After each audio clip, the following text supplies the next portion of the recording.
All right, it's Thursday evening. Beautiful weather we've been having. I'm digging it. I love riding my motorcycle during the fall and the autumn. Love it. Love the summertime. I'm a person that needs that sunshine. I need the sun. But in between summer and winter, yeah, that's my favorite time of the year to ride, especially at nighttime. But that's not what we're here in particular to talk about. I want to talk about something that's that's a big concern for me, and that is a lot of older guys out there. Your mindset has got to change as you age. Your mindset's got to change as you age. I'm going to tell you some cold, hard truths. The things that you did when you were younger that you could put your body through, I'm going to tell you, you're not going to want to hear all this, okay? But this is hard love. This is tough love, man. And the point is, everything that I'm saying, I don't expect people to comply 100% with, but if it generates a little bit of thought and consideration in some of you out there, and you drop one of these bad habits, or you even cut back or reduce, or you take up one of these good habits, then that's a big win, and it makes it all worthwhile. It makes the effort worthwhile. So I'm going to go ahead and I'm going to be real drastic about it, okay? So, because it's important that we stay alive until it's time for us to go. And nobody knows when that time is, right? But, I mean, if we only knew, but we don't know. But look at it this way. If all of a sudden it was tomorrow, and who's to say it might be, and for somebody somewhere, for some people, for a whole lot of people somewhere, it is tomorrow. All right, so let's say it's tomorrow, and you go off, you pass away, you leave this realm, this world behind, and you go on to whatever's hereafter, and you're thinking as you fade away and distance yourself, if I had only known, if I had one more day, I would have done a whole different thing with yesterday than what I did, right? I've gone over this many times, man, many times. So don't put it off. Don't keep thinking there's always another day. If there is another day, when you wake up, your eyes open in the morning, you're still here, that's a blessing, man. Be grateful, be thankful, and be cognizant of that, man. It's another opportunity for the shit that you didn't handle yesterday. Man, maybe you should handle it today, because tomorrow's not a guarantee. And I'm talking about things that matter most in your life. If you have kids, if that's what matters most, if that's the most important thing is your family, your children, maybe a significant other, whatever it is, then reach out, man. Reach out. Let that be known. Give them an extra squeeze, an extra hug. Give them an extra kiss. Tell them that you love them. Let them know. Don't hold anything back, man. It may seem sappy, but you know what? They're going to remember that. If tomorrow tomorrow's your day, man, your ticket gets punched tomorrow, they're going to remember that the rest of their lives. So that's going out on a pretty good note, on a high note. If you ask me, if you got to go, if you got no choice about it, and none of us really have a whole lot of choice. However, what if we do have a little bit of a choice? What if the way that we live is going to determine, or has the potential to, quite realistically determine whether we're going to go tomorrow, or whether we may go 5 or 10 or 15 or 20 years later? It's a possibility. There's no guarantees, though. Everybody knows that person smoked all their lives, lived 100 years old, never had any kind of lung disorders or problems or any other thing from it. Everybody knows somebody like that. Everybody knows somebody that drank almost every day, and they lived to a ripe old age and healthy. I don't know anybody that got falling down drunk every day, stone cold alcoholic, that lived a whole long life, unless they started later. I don't know anybody like that, but people that drink a little every day and live well into ripe old ages. I'm not promoting that shit, of course, but just saying, you never know. And there are people that seem to be in phenomenal physical condition. They look great, they jog or they run or they bicycle, and next thing you know, they drop dead from a heart attack or a stroke or something. So, but that doesn't mean it's not worth putting a little something in the bank, in reserve, putting a little something away for insurance, taking measures to preempt an early grave. So, like I began to say when this video first opened, when you're younger, there's a whole lot of shit you can get away with. You can do all kinds of stuff to your body, man. You can run hard, and you can run hard and, put yourself away wet and every other thing. And when you wake up in the morning, man, it's just like you were born all over again. It's almost as if, almost as if overnight your whole body just regenerated itself all fresh and renewed. Almost. I mean, sure, you might get up with a hangover or some shit like that, but really, when you're young, how much did that dissuade you from getting on with your day? Not really a lot. What would it do to you today? So the things that we did, things that I did as a child, I put away when I became a man, right? Basically, paraphrasing. There's a reason for that. If you're wise, you do that.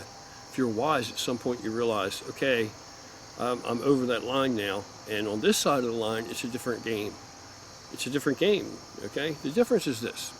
When you're young, all right, you're like a car with no miles on it, 10,000 miles, 20,000 mile car, sports car. You can rip, you can run. Doesn't take much if you just treat it a little bit decent. Man, it's going to perform for you. You can slam that pedal to the floor, whatever you like, drive it hard.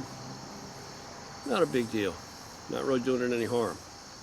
Okay, but now once you cross that line, a lot of you guys are more like, you're just your transportation device with 100,000 miles on it, and that's the only car you get. You're not going to get another one. That's how you got to learn to take care of it. When you're young, you can run it in the ground, you can get another one. Now, you cross that line, you're like a car with at least 100,000 on it, and you're not getting another one. That one's got to last you. So now you're going to be more particular about how you care for it. Me, I'm like 200,000 miles.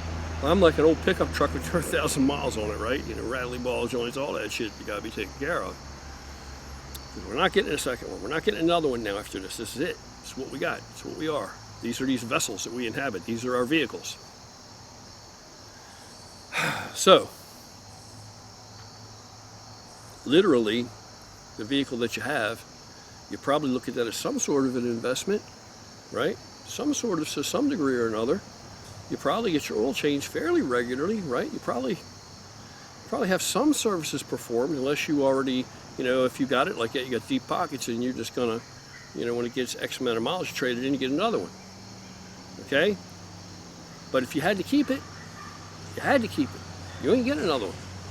Then you make sure if the belt was getting cracked, you're gonna replace the belt when it's supposed to be done. The air filter's a little dirty, getting dirty, you're gonna replace that air filter.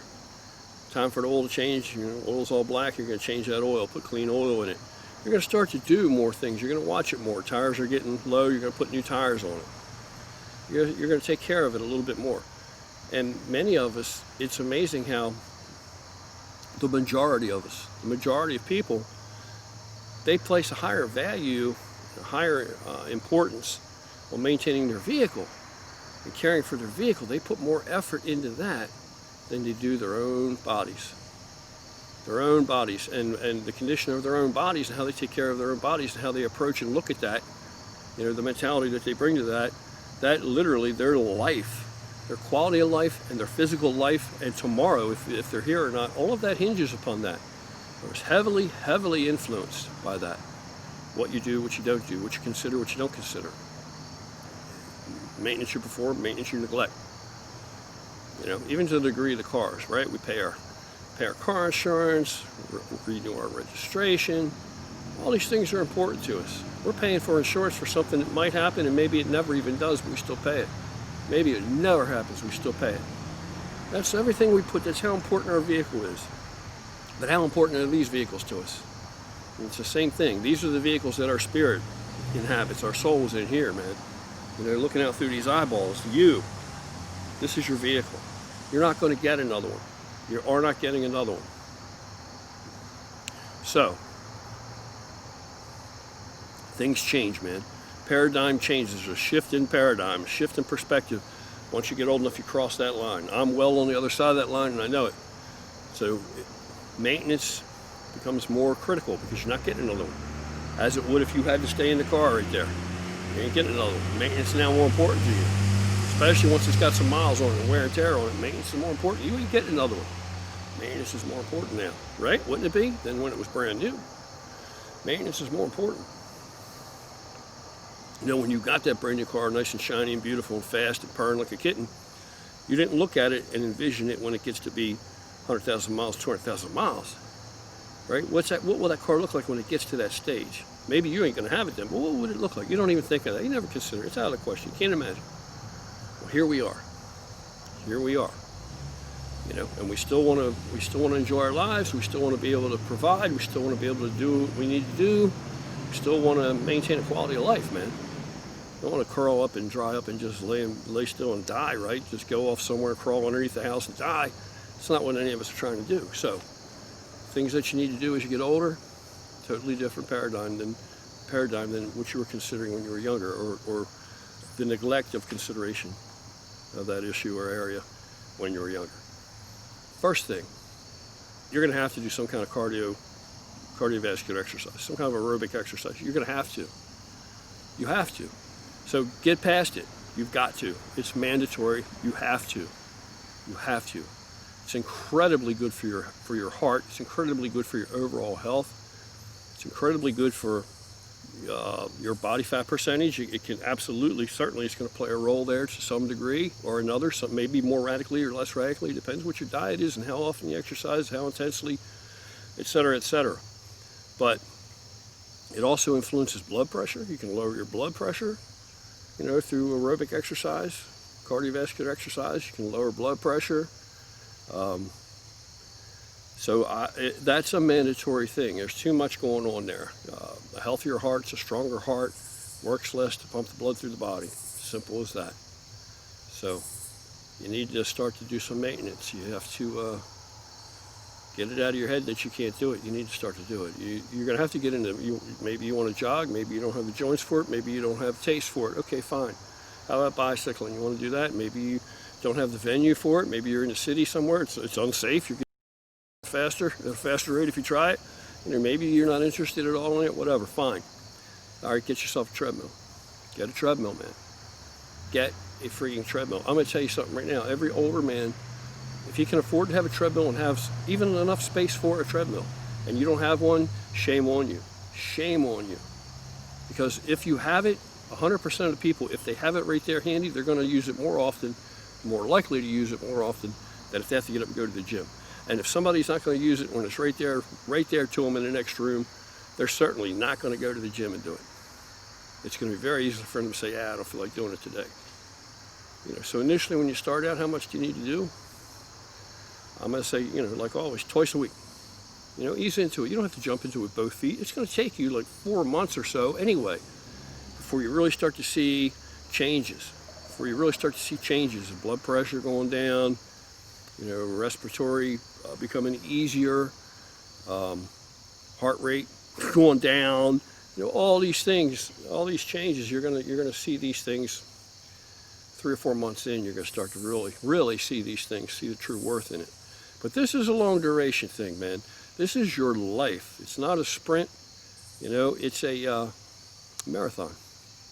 You're trying to get to the end. You're not in any hurry to get to the end. You're trying to prolong it, but you're going to have to keep moving. You got to keep moving, man. So, next thing, of course, is diet. I'm going to tell you this. If you don't like cardio, well, I'm going to tell you this, which I probably shouldn't say, but I will say. You can get away with quite a bit of sin in your diet if the cardio is on point. If the cardio is on point, you can get away with more sin in your diet. Maybe you're pre-diabetic, maybe you've got diabetes type 2 coming on or some shit like this, right? You weren't born with it, you didn't develop it in childhood, it's not a hereditary thing or genetic thing. You've given it to yourself. You've given it to yourself through your lack of maintenance, through your lack of recognition, because you didn't make that shift in paradigm. You didn't, you know, when you crossed that line, you didn't recognize it, or you wanted to ignore it, or you wanted to deny it. I've been there. I'm with you. I wanted to deny it. I'm never going to compromise. As soon as I begin to make a compromise or concession, it's all downhill from there. Well, I've made concessions now. It's had to happen, man. I put it off as long as I could. I gave it a hell of a run. I did better than most, that's for sure. A lot of these YouTubers crying that they're 40, they're 43, they're 44, they're old, they got to change how they do everything, they got to slow down, they can't lift heavy anymore, they can't be big anymore. 44 was the strongest and biggest year of my life. I was a freaking monster, over 300 pounds when I was 44. All them black and white pictures where I'm enormous, like fill the whole frame up, like when I'm doing a lat spread and you don't even see any light between my back and my arms, under my arms. That's when I was 44 in those pictures. Yeah, 44. Monstrous strong, hella strong, scary strong at 44. Age just a number. Of course, I turned 45. Different story. Time to make a shift in the paradigm. But I had a hard head, took a lot to convince me of it. My body had to keep telling me again and again, no, dude, you're over the line now. I couldn't accept it. Last year, this was a piece of cake. Yeah, well, this ain't last year. You're older, and it just happens to be you crossed that line, and right now, it ain't a piece of cake anymore, and it ain't never going to be again. You know, so then you get to the point you want to back down and switch it up and change paradigm, or you keep going the way that you are, and you're going to decrease your quality of life through doing something you used to enjoy. And that can be anything. With me, it's the way that I lifted, the way that I trained, the size that I wanted to carry. That was going to negatively impact my quality of life now all of a sudden once I crossed that line. Maybe with you, you like to drink, you like to party. Maybe you like to be the life of the party and all that shit. Well, fake it till you make it, baby, because you got to stop all the heavy drinking like that now. Maybe you can't do that anymore. If your body's telling you it's time, man. You're over that line, dude. Didn't you have enough? Didn't you have a run? Didn't you get something? You got what you wanted out of it. Did it long enough. Come on, man. Give your body a break. It's hung in there now. Now it's time for you to pay it back, to repay it. Treat it right. Treat yourself to a long, healthy, happy life. And the other issue is if you got people around here counting on you now, maybe you didn't have that when you were younger, or you didn't recognize the value in that, those that were around you. Now you got that. Now maybe you got little ones depending on you. Maybe you got kids.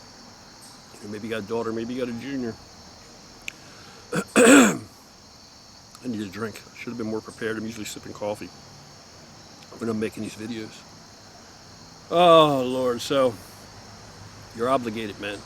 There are people that care about you, and there are people that love you. All right, so now your bad decisions, your mismanagement of your own health and your own physical conditioning, and this vessel that transports you around that you inhabit, your mismanagement of all of that now doesn't only affect you. It doesn't only affect you, man. It doesn't only affect you. Okay? Like, again, if you're laying in that box tomorrow, and somehow you're still cognizant that you're in that box and you're thinking, son of a bitch, all I had to do was this and that and alter the way I do this. And start to do some cardio a couple times a week. And then maybe once you get rolling, you're doing that cardio, you know, you could do it every morning once you get rolling, or every day once you get rolling, you know, 30 minutes a day. That'd be enough. You could do it 4 or 5 times a week. It would be awesome, you know. You'd be laying there looking at yourself in that box, and your family's there. There's your child crying, crying tears, man. Nobody wants to see their kid crying like that. Hysterical over it. And now you're gone. At a relatively young age, now you're gone. You know, and you're thinking to yourself, you're kicking yourself in the ass looking down there, you in the box, and all the misery now that you've caused because you refused, right? Because you felt like it was giving up too much of something of yourself. You know, I don't have time for that. I've never been into that. You know, screw that. I'm going to keep doing this. I'm too legit to quit. Whatever, man. Write that down on a piece of paper, make a video like this, and put it away, give it to your lawyer, and when you die, you can explain it to your kids yourself that way. You know, or your loved ones, or your family, whoever you got. Whoever's going to be left behind. Your freaking dog, for that matter, your cat, whatever. Water. How much water do you drink? Brother Rob, oh, he's telling me how much water he drinks, right, when I'm always on him. How much water are you drinking, Rob? He used to tell me he's drinking that water. Well, now, been around him a lot more lately, you know, like throughout the whole day for days and days. And now I find out, man, he's got an attraction to Coca-Cola, man. He's got an addiction to Coca-Cola. He admitted it. Yeah, you can't drink that shit. That shit will muck you up. You can't drink that garbage. You were young, maybe you got away with that. Haven't you consumed enough Coca-Cola? Haven't you done enough? You haven't enjoyed it enough? Let that shit go. You better start to drink some water. Me, I don't want one Coca-Cola. You want to drink a Coke here and there? Literally, that's all. Go ahead. If you can't do that without drinking too much of it, putting that shit and poison in your body, then don't drink it at all, man. Don't touch it. Now, younger, pleasurable drink. Older, liquid death, man. Coupled with other things, it can play a part. It plays its role. If you're going to drink that in lieu of water, yeah. So how much water do you drink? Well, how much food do you eat a day?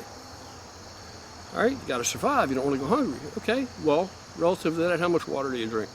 Straight up water. Think about it. How much your body is actually solid and not water versus how much of it's actually water. 70-some% of it is water. 70-some% of it is water. Let's say almost 3/4 of your body is water. Is that the ratio? Are you drinking 3/4 of everything you put down your neck during the day? Is 3/4 of that shit water and only 1/4 of it food? Think about it. These are things you need to consider as you age. Get that water up there. Get that water up there. Drink a gallon of water a day. Let me tell you this much. If you're coming from not really drinking any water, not like you should be, and if you're going to tell me, oh, I don't know how much, but I drink water. I drink enough water. Okay, I've heard that so many times. When you start to actually account for how much water in that day, when you take time to stop and count it, you ain't drinking nowhere near what you thought you were. Get yourself a gallon jug. Fill it up with water. Start on it in the morning. It's got to be empty when you go to bed. As simple as that. Initially, you're going to piss your brains out. You'll get used to it. Drink that frickin' water. You know? Get you some sal palmetto. If you're getting up 2 and 3 and 4 and 5 and 6 times at night to piss because of it. Maybe that prostate's got a few miles on it. You know? Get yourself some sal palmetto. This shit does work. The shit does work. Drink that water, man. Start drinking water. If you start drinking water, everybody out there, man, older person, man or woman, if you start drinking that water, it's going to make a noticeable, even to you, impactful difference in your appearance and the way you feel.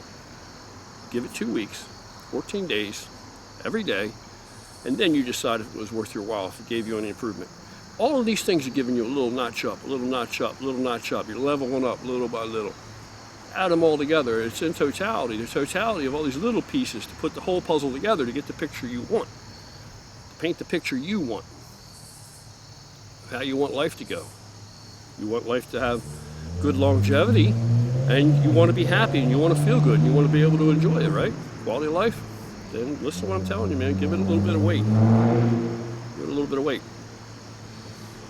Pre-diabetic, developing type 2 diabetes, have developed type 2 diabetes to the extent that you're taking insulin. I gotta say, I'm no medical doctor. I gotta say that, but I'm gonna tell you something right now. That treadmill, you're gonna love that treadmill. Matter of fact, you might put your old lady out and put that treadmill up in bed with you so you can snuggle up with it. Like, that's so much you're gonna love that treadmill for what it's gonna do to you and for you. Yeah. You wanna get over that shit? If you give that shit to yourself, if you gave that diabetes to yourself, type 2, doesn't even matter if you're on insulin, that far along, you can get off of that. You just get your ass on a treadmill. Now, there are people that I know, there are people I'm related to. Nope, they ain't getting on their treadmill. They're not getting on any piece of cardiovascular equipment. They'll just go ahead and get diabetes, or go ahead and take whatever pill they're taking now for it, and eventually, maybe now they're into insulin, but they're going there. They're going to get there. Will they get on a treadmill? Yeah. I'll just take the pill. I'll just shoot the insulin. In fact, let me tell you the worst case I know. There are worse than this out there, but the worst case I know, Val's dad. He literally thinks. Now, first of all, he's a Terminator. But quality of life, way down low. 80-some years old, he's had so many problems. He had some kind of battery-powered pain thing for pain in his back, near his spine, under his skin, and the battery that's supposed to last forever and ever started leaking some kind of acid, and it was burning him from the inside out and everything else. He had to cut it back out. Every time they're saying, you know, you might not survive this, and he's just like, I don't give a fuck, I want it done. They do it, and he pulls right through, no matter what it is. He's like the freaking Terminator. But what's his quality of life like? What can he get up and actually go out and do? Not a lot. Not a lot. And I think he's in pain like almost 24/7, which might contribute to his grouchiness that's been attributed to him. But his insulin thing, he's got diabetes now, full-blown. Type 2, didn't have it as a young man at all, of course. And he uses insulin. He thinks that the insulin that they're giving with their prescriptions, because the insulin that he takes, he believes that that's the end of that. That's the be-all, end-all. Now, he should be able to eat anything. He should be able to get up middle of the night and have a snack and have a big honey bun. Or he should be able to get up and have a cream-filled or jelly-filled donut. Or he should be able to eat like this throughout the day anytime he wants. He should be able to just have cake or whatever, because he's got the insulin. Oh, no, no, no, no, no. And so there are times when I was there one time, and he goes, oh, I think my blood sugar's high. He takes it, he reads it. I said, what is it? Well, it's a little high. It's 230 something. I almost fell over. I was like, 230 something? Because in my mind, I'm thinking, you know, I know quite a bit of blood sugar levels, but I'm talking healthy people. So in my mind, I'm thinking 230 something. Is he ready to stroke out, drop over? What the hell's going on? Going into a coma? But apparently that wasn't a foreign or a one-off thing for him. You know what I mean? So you don't want to be that. You don't want to be that guy. Don't want to be that guy. Either of those people. So get on the treadmill. Get on the treadmill, okay? With the diabetes thing, it's just like your car's sitting in the garage attached to that beautiful house you work so hard to pay for. And it's full of gasoline, but you don't need to drive it, so you're not driving it anywhere. So it sits there and it's full tank. But still, you go out there every day and you put 1 gallon in there anyway, out of a gas can. Okay? So as it fills the neck up, one day you're going to go put 1 gallon in it, it's going to run out all over the ground. It'll spill over. It'll spill over, make a little mess. And that's what happens. You know, you spill over, starts to show in your body, makes a little mess. You don't look as good anymore. All right, but you still keep going out every day putting that gallon of gas in there. So now where's it going? All over the garage floor, all over the side of the car. What happens sooner or later? Sooner or later, man, you're playing with fire. Or at least you better not be playing with fire, because if you are playing with fire, guess what? It's going to be it. You'll burn the whole damn house down.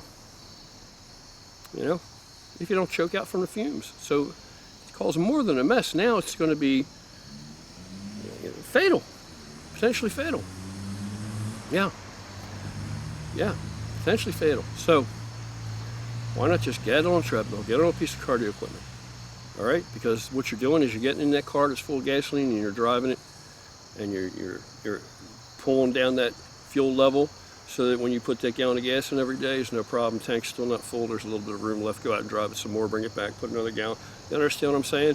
Eventually, you're going to be back to normal, back to driving that car, back to being able to do things and get around and motivate. And you're going to run the gas down, and you're going to fill it back up, and you're going to run it down, and now you're all back to normal. And you know what? You can do that too. You can do that too. Same kind of thing. Same kind of thing. You got to wring that shit out, man. You got to get that muscle glycogen out of there. You got to get that liver glycogen out of there. You got to wring that shit out, particularly that liver glycogen. You got to wring that shit out, man. Can't keep putting it in. It's just like can't keep putting gas in a full tank. It's the same thing. That's not how our body processes carbs and sugars and things. We're supposed to use these things for energy.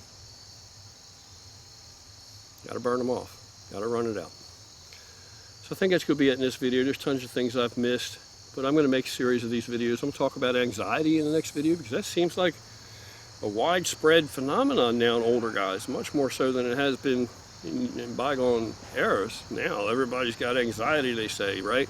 You have heart pains or whatever, they give you the full checkout with the greatest technology they have at the current moment in time, and they come to the conclusion, it was probably anxiety. Anxiety? I didn't have any anxiety my whole life. Back when I was running, ripping and running and gunning and doing all kinds of craziness, I didn't have anxiety. Now you're telling me now I got anxiety? What the hell I got to be anxious about? You know, so, but yet, there it is. It's like an epidemic of anxiety, man. So what's up with that? Well, we're going to talk about that next time. That's it for now. I'm going to head back in. Beautiful night out here. Beautiful, beautiful, becoming a beautiful night. You guys take care. Hope you're having a great time. And I will talk to you again later.